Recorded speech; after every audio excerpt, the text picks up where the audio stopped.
Welcome back to Fast Money. Bitcoin Cash officially getting added to Coinbase last night and surging nearly 50% today, igniting a firestorm in the crypto community. For more, let's bring in a man who went against the grain as one of the biggest supporters of Bitcoin Cash. He's known as Bitcoin Jesus because he was one of the first investors in Bitcoin itself. Roger Ver joins us now on the phone. Roger, great to have you back on Fast Money. Thank you for having me again. You made very clear your preference for Bitcoin Cash and why you saw the future for Bitcoin Cash. Does the addition of Bitcoin Cash to Coinbase accelerate sort of your doomsday calls for Bitcoin itself? Of course, it accelerates the adoption of Bitcoin Cash. Bitcoin Cash has all of the characteristics that attracted me to Bitcoin in the very first place.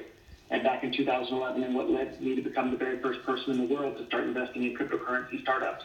And those characteristics are that it's fast, cheap to use, and reliable. And Bitcoin Core and their development team have intentionally made Bitcoin Core slow, expensive to use, and unreliable. So if you have two versions of Bitcoin, one that's fast, cheap to use, and reliable, and the other that's slow, expensive to use, and unreliable, you don't have to be a rocket scientist to figure out which one of those two versions of Bitcoin is going to be more popular. And it's clearly Bitcoin Cash. You know, we've been following here on the show Bitcoin since probably around 2012. I consider myself a neophyte compared, obviously, to you and Brian Kelly here on the desk and so many others out there.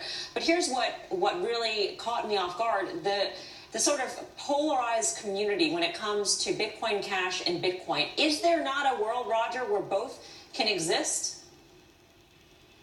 There should be, but it's really, really, really dangerous for Bitcoin Core holders because of the way the mining difficulty algorithm adjusts for Bitcoin Core.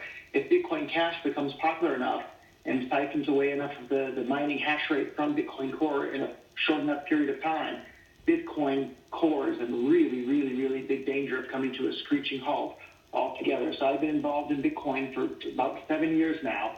That entire time, I've always been telling people to hold your Bitcoins and your cryptocurrencies on your own device where you're in control. Right now may be the only time where that's actually bad advice. You may want to consider holding your Bitcoins on an exchange. So if there's this mass exodus of people rushing for the door, your money will already be on the exchange, so you can sell your Bitcoin Core coins for more Bitcoin Cash or whatever else you want. You'll actually still be able to get something from them.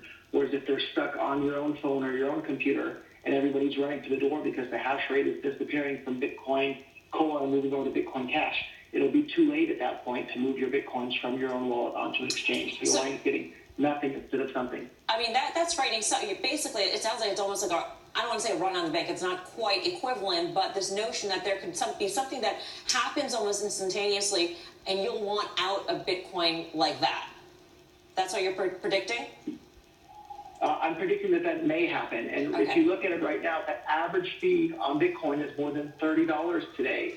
And there's more than 250,000 Bitcoin transactions waiting to be included in blocks.